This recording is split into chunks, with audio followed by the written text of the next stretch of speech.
Okay, so welcome to day 7. Just one chapter a day. Basically, the objective of this chapter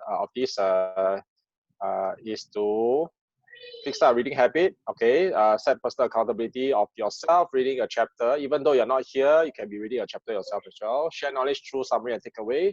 Improve public speaking skill and of course ability to summarize content within given time. So today we have Andrea to be our timer. We are given 3 to 4 minutes to share title, author, chapter number, topic, and of course the key takeaway. So I'm going to stop share here. Okay, so today we'll kickstart with Angela. Angela, are you ready? After Angela, we'll go for Vincent, okay? Okay, yeah, okay. On my book, I think most of you know leading change that matters, and now this is in chapter 5. So chapter 5 is about mapping people-centric change. How do we map and onto the centric of how we change, how we map people into the centric change. So I will summarize the enabling and in enabling the change, we need to identify a compelling need for change. So if the change is about survival, then it needs to bring a sense of urgency and mobilizes the each and every stakeholder much more effectively. So we need to work with across organization, either a merge or outsource, or and then leaders walking the talk. For example, when organizational leaders demonstrated that they could learn to use email to communicate, or at this juncture we can actually use online collaboration tools to communicate with people. Doesn't mean that we don't meet, we don't have meetings at all. You still need. So, and also breaking in the big change into small changes, that is breaking it down into a smaller change. So in each milestone you need to in each change you need to have what are the milestones that you want to achieve, and also to have the divide and conquer strategy. So there's different groups of stakeholders can adopt or change in different stages. So it also need to depend on their readiness in each of the different group. So he shared that the practical strategy works best when the readiness of various stakeholder group crosses a wide range from resistant to accepting. So we need to also have this style of installing quick wins to create converts. So meaning we need to adopt new work practices, a small but successful and early adaptation as well, so that they can build some confidence and buy in kind of event for non-believer. So also provide some incentive and support. So when we need to either some of the clients may, okay, some of clients may be you want to go into a Zoom and meet, but some of your clients may not ready or comfortable at all right. So we need to how do we encourage them, or maybe how to support them in this way, maybe give some incentive to bring them slowly on board and make them feel comfortable. So we need to also draw the line for those who refuse to play or resistant that this is the new norm, then the exception. So when we implement something, we need to proactive in a strategy that we recommend. So a tipping point majority should be on board and ready to adapt to the change. So we slowly bring in those who adapt already, and then just bring in those still resist to come in. So this is what we call as the mapping people centric change. We can't change everyone, but as long as those are already ready, we just let them see, because there are people who want to see first before they believe. Yeah, this chapter overall, this is what I summarize as it is what we are seeing right now. Yes, thank you. Okay, thank you, Angela. So how long was the time, Andrea? She took 3.5 minutes. 3.5 minutes, Okay, very good. So next up, we're going to Vincent. After Vincent will be Marcus. Okay, so hi. Vincent first, Okay, so I'm reading the book called How to Win Friends and Influence People by Joe Carnegie. So I'm at chapter 6. It's about remembering that a person's name to the person is the sweetest and most important sound in any language. So there's apparently there's this guy called Jim Farley.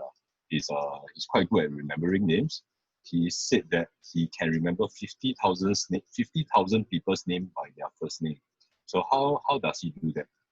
When he meet a new person, he find out his complete name and some facts about his family, business, or potential or political opinions. Then he will fix all these facts into his mind and form one picture. And then he will have a deep impression. And even if he meets them 1 year later, he can remember all those small details, and then he can connect better with that person. So the average person is more interested in his own name than all the other names on earth combined. So remember that name and call it easily, and you would have paid an effective compliment to the guy. So especially when the person has a difficult to pronounce name, right? He will appreciate it more if you learn how to pronounce his name properly and address him properly. So there's this story about Andrew Carnegie.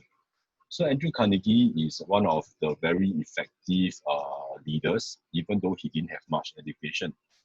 So when he was young, he managed to have a rabbit. So the rabbit gave birth to many bunnies. So he did not have anything to feed the bunnies. So he came up with a plan. He asked the children in the neighborhood to find enough food for the bunnies, and in return, right, he will name the bunnies after the children. So this worked like magic, and then soon enough, he resolved the issues of the shortage of food for the bunnies. And then when he got older, right, he applied the same philosophy in his business. So he steel rails, right, to the Pennsylvania Railroad Company. So he set up a company and named the company after the president of the Pennsylvania Railroad. So it's no secret who the president bought the steel stuff from. Of course, something related to his name, right? Yeah, and then similarly, right, a few years later, he wanted to get into a joint collaboration with a competitor. So of course, the competitor listened, but he wasn't very interested. But when the competitor asked, hey, so this joint venture, what are you going to name it? This Andrew Carnegie actually named it after the competitor. So of course, the competitor was quite taken aback, and then he accepted the proposal for the joint venture. Yep. And then, okay, so most people don't remember names because they don't take the time and energy necessary to concentrate and repeat and fix the name in their head. So this is one of the challenge I face as well. So Napoleon III, right, he actually had a secret technique because he was the emperor. Yeah, he was the emperor of France. Okay, so what is his technique? If he didn't hear the person's name distinctly, he will ask the person to repeat his name. And if it was an unusual name, he will ask him how is it spelled. So during the conversation, right, he took the trouble to repeat the name several times and associate in his mind with the person's feature, expression, and general appearance. So with that, he links the name to the person's feature. So it's easier to remember the name. And then, of course, if the person is someone very important, he make extra effort to write his name down on the piece of paper, concentrate, and then finally tear out the paper. Yeah. So this is actually good manners, as said by him. So, yep. So that's the summary of this chapter on remembering that a person's name is very important to a person, and we must always try to get it right. Yep. So that's all my sharing today. Okay, thank you, Winston. Okay, so basically, remember names. 1 minute Yeah. and 30 seconds. 4.5 minutes. 4.5 minutes. Okay. So yeah, do remember when you are introduced to new people, repeat their name a couple of times so that it can actually get into your brain as well. Okay, next up, can we have Vera? Sorry, Marcus. Me, right? After Marcus, then Vera. Yeah, sorry. Okay. After Marcus, Okay. Vera. Okay, sure. So my book title is called The Wealth Dragon Way: The Why, the When, and the How to Become Infinitely Wealthy, by John Lee and Vincent Wong. So chapter 2 is the moral obligation to be wealthy. So there's this quote that you were born to win, but to be a winner, you must plan to win, prepare to win, and expect to win. Okay, so continuing from yesterday, monetary wealth is very much dependent on assets. Moral wealth is largely about what we offer back to the world in terms of good deeds and compassion. So which is more important, monetary wealth or moral wealth? If you have high morale and good intentions, but lack the power to put your goodness to positive use, and you do not have the means to contribute to worthy causes, the power of your moral wealth is somewhat limited in its capacity to be of value to others. Okay. In fact, a lack of monetary wealth can easily erode the high moral wealth of people if they became trapped in poverty and unable to help others, let alone help themselves, let alone to help others. So Bill Gates has reportedly said that when he dies, his children will only inherit 10 million each, despite the fact that he gives more than that amount away to charity every year. So he said that he wants his children to make their own way in the world, although he knows that they are fortunate to getting a massive head start already. Yeah. So you should always be striving for good monetary wealth in order to spread your moral wealth further afield, to put it to even more good use. But the strange sentiment that many people seem to have is the assumption that as they increase their monetary wealth, their moral wealth will decrease.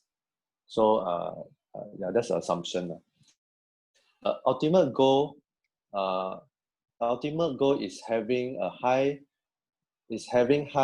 monetary wealth as well as high moral wealth that we should strive for. So more money simply provides more choices. If good people make more money, which gives them more choices, surely that's preferable than the limited choice they have without money. Yeah. So I end it here. So my takeaway is actually to help yourself first. To help yourself first, then you can in return give more to other people. Yeah. Thank you. 2.5 minutes. No, Wow. too short. Okay. very good.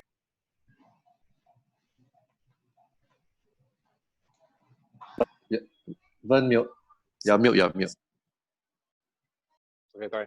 So next up we have Vera. After Vera, we have Sylvia.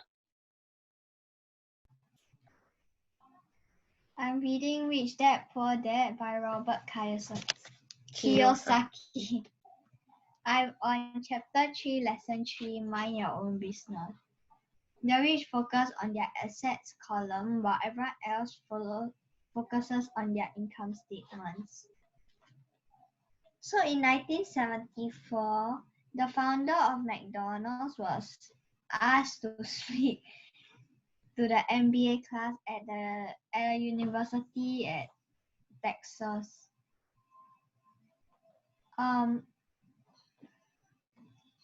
A friend of the writer was a student at the MBA class, and after the talk, the class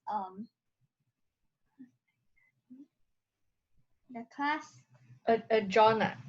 dismissed, and the students would ask Ray, the founder, if he would join them in their favorite hangout. Then the founder asked, "What business am I in?" Once all the group had all their beers in hand, then everyone laughed, because most of the MBA students thought Ray was just fooling around. No one answered, so the founder asked again, "What business do you think I'm in?" And they all said, "A hamburger business." The founder said, "That's what I thought you would say." And then he added, he's not in a hamburger business. His business is real estate. He spent a amount of time explaining his viewpoint. So in his business plan, he knew that the primary business was to focus on selling hamburgers. but he never lost sight of location of each of the Franchise. He knew that the land and its location were the most significant factors of success of Each franchise. So basically, who bought that franchise were buying the real estate under the founders' organization. So at this day, McDonald's is the largest single owner of real estate in the world, owning even more than the Catholic Church. McDonald's owns some of the. I'm gonna skip that. So the friend that attended the talk considered that as one of the most important lessons in his life, because today he owned a car wash, but his business is real estate under those car wash.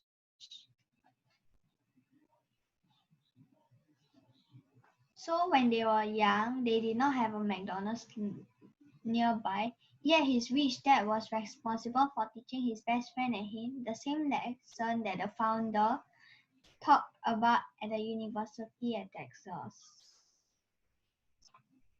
So a problem with school is if you often become what you is that you often become what you study. So if you study cooking, you're most likely to be a chef. If you study law, you're most likely to become a lawyer. So to be financially secure, a person needs to mind their own business. Your business revolves around your I don't know what that is. What? Wait. I remember this. So in Robert's world, real assets fall into seven categories. One, businesses that do not require your presence. So you own them, but they are managed and run by other people. Because if you work there, it's not a business, it's a job. The second one is stocks. Third is bonds. Fourth is income generating real estate. 5 is notes. 6 is royalty from intellectual property such as music and scripts and Patents. 7, the last one is anything else that has value, produces income or appreciates and has a ready market. Okay, that's it.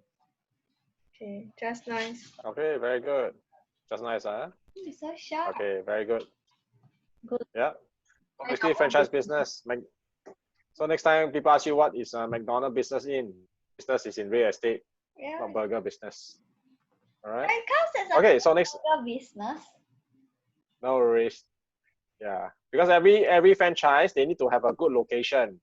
So McDonald's will screen through whether is it good location. So basically, all McDonald's you notice that is a very good location with a lot of businesses. Okay, next up, can we have Sylvia? After Sylvia will be Andrea. Sylvia, come. Unmute yourself first. Sylvia need to correct. Okay, let's get started. My book is Questions Are the Answers by Alan Pease. So I'm continuing for chapter 2, how to get to yes. So how to uncover the primary motivating factor from the second key. Find the hot button. The author gives a technique to ask questions. So first that he wants us to write down pocket-sized cards of the 9 main motivating factor, which I said yesterday. And then when we ask the prospect questions, do you know why people start networking business?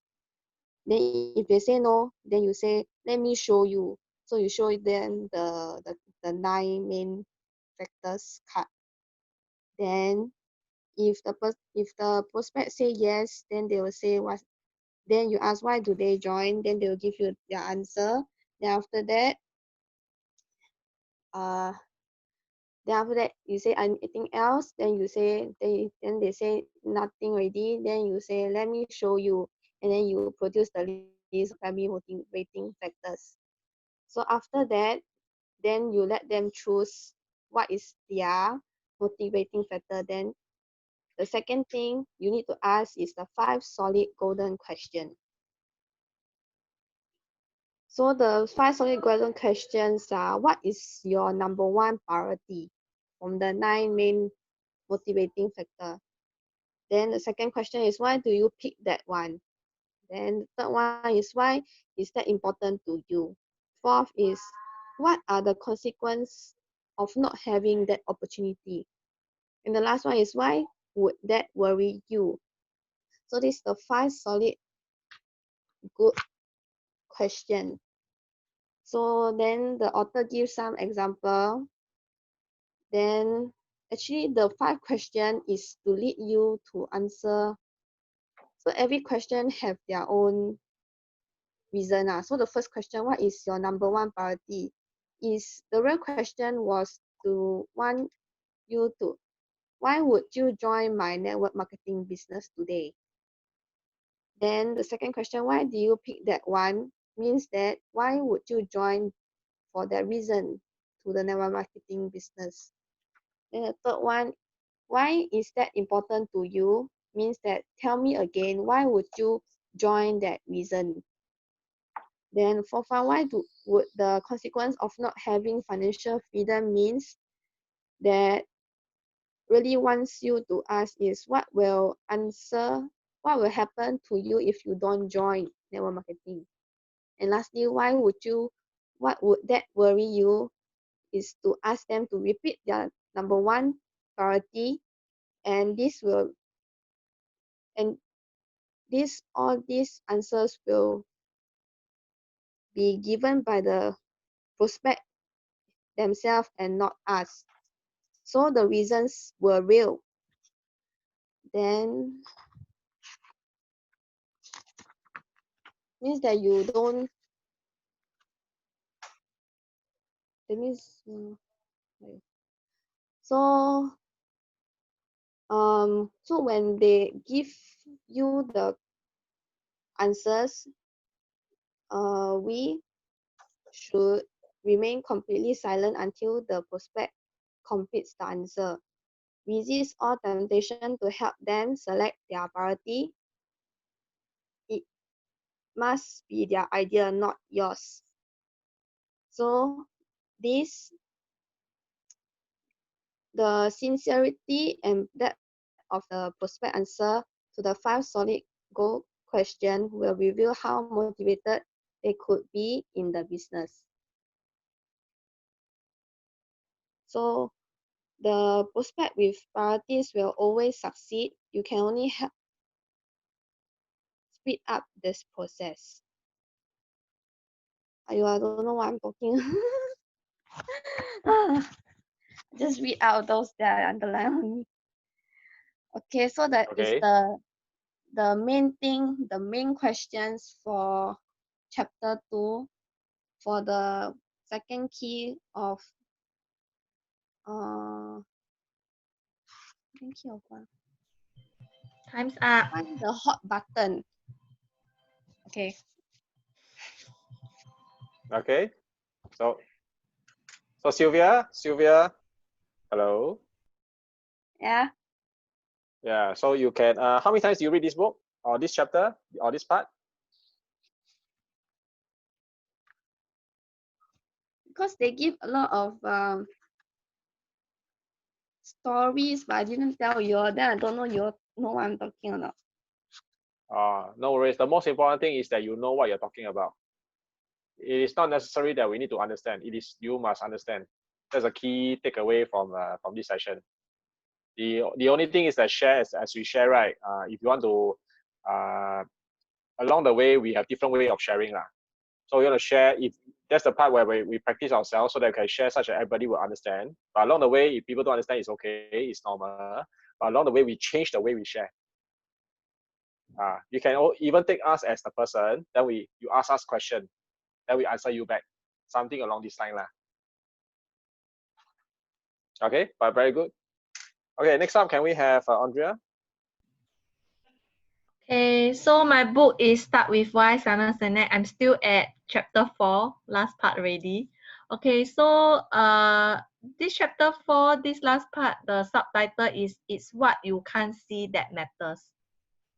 Okay, so for example, there's this laundry detergent, right? They actually ask their consumers what they want from the detergent.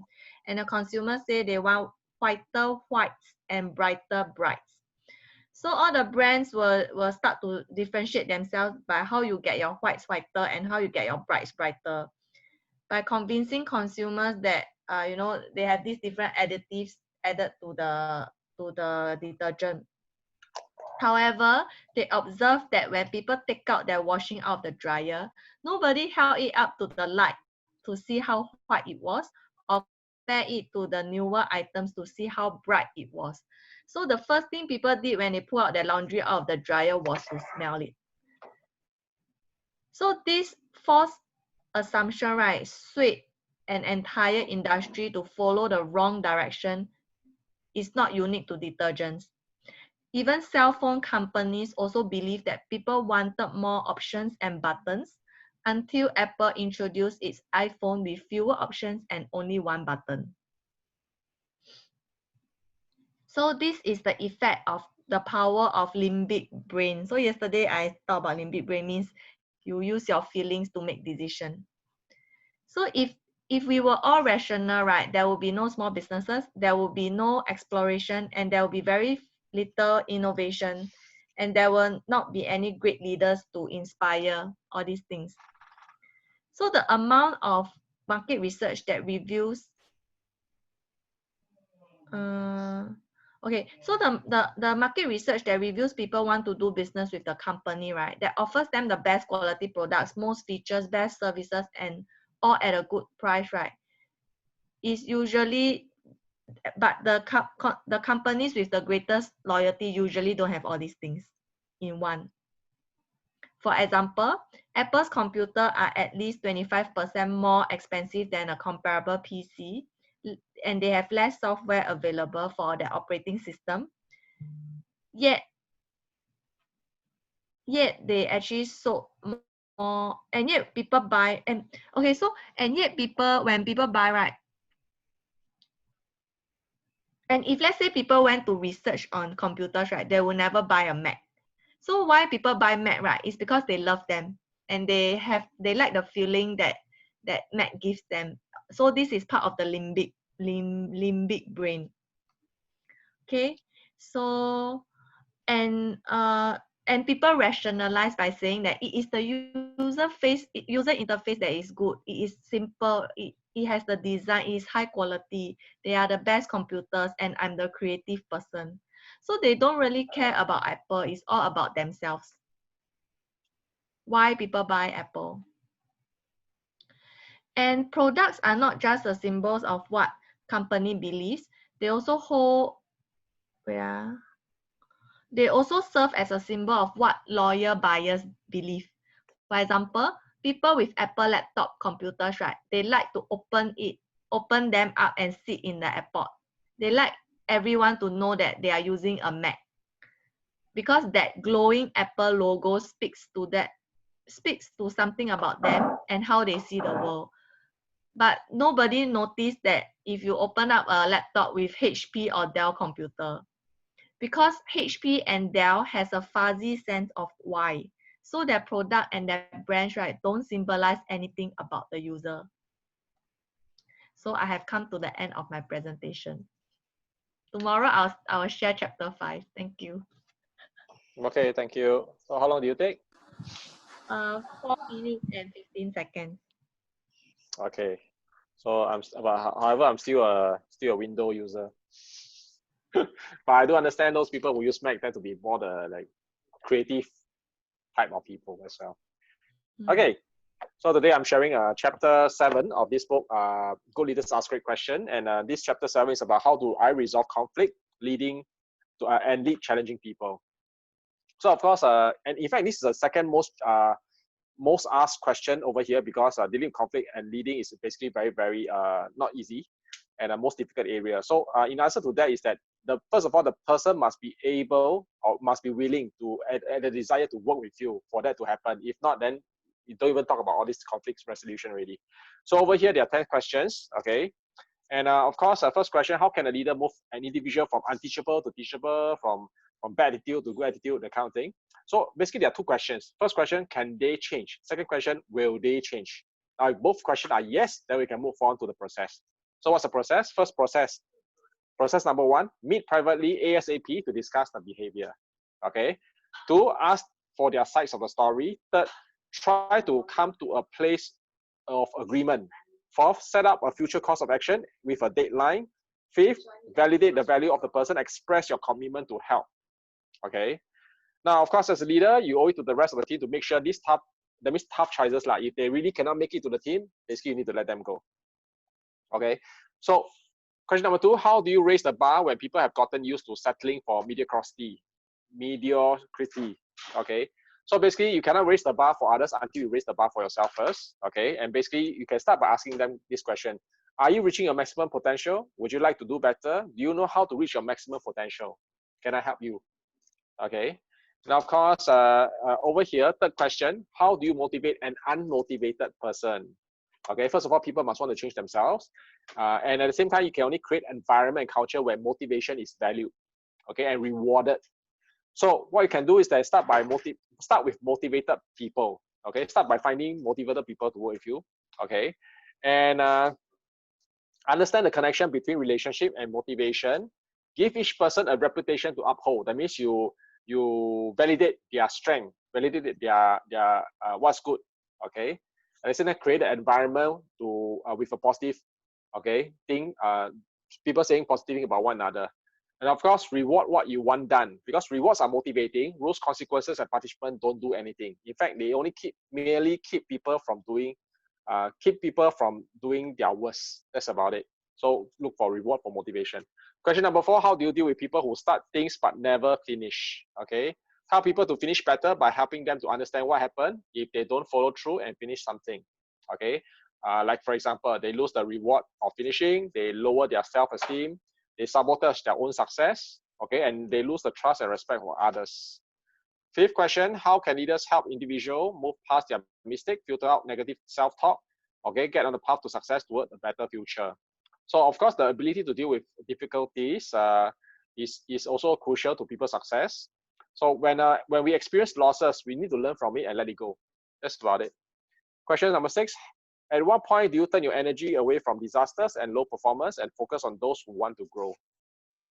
Okay, so basically give people a chance to get on board, give them the best of help that you can give to them for them to succeed. If not, then basically move on without them. Okay, so basically at some point you need to ask yourself this question. If you keep spending a lot of time with those people who are not so good, is that how much energy will I let them take?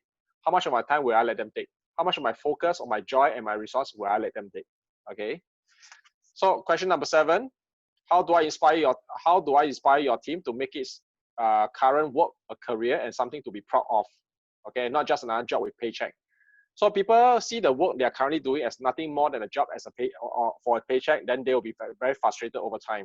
Okay, so you need to help them to realize their job is never big enough for a human being, and often offer them something beyond their job by doing the following. You can share your passion, paint a picture of a better future, show them their role makes a difference, challenge them to keep growing. And question 8, how does one lead people who are more knowledgeable, superior leader when put in charge? First of all, we can do this, but we need to acknowledge that they are probably better than us. And at the same time, we need to ask for help. Okay, so that's also within a period of time, you can develop credibility. What you can do is that you can find one person in the team who is more influential, okay, and ask them for help, okay, and move on from there. So question number 9, how long do you push someone's potential when they are not reaching it? Okay, basically we want to keep growing towards our potential and intentionally. So when people stop growing, basically it's for a few reasons. One is choice, time, price, problem. Okay, and question number 10, how do you know a relationship is broken? How can you save it? Basically the common signs, hard to have an honest conversation, lack of trust, lack of passion to continue a relationship. Okay, so what you can do, initiate fixing relationship with them, give them the benefit of doubt, okay, willing to walk through a second mile, speak well of them afterward. So last but not least, you have to be secure in your leadership and give yourself permission to have different relationships from where you had before. You still value the person, but you let them go. End of chapter 6. Thank you. 5 minutes plus. Okay. Okay, so any takeaway from today's session before we end? Me, remember names. Remember names, Me too. Remember names. Remember names. So I think we are all very guilty of it, right? Yes, Not yes. just me. I cannot even remember my friend's name. Names very hard to Yes. remember. So if you really forget name, how do you go about it? Any tips or not? If you really forget the person name, and person say hello, how are you? Then you forgot his name. Yeah. Then how?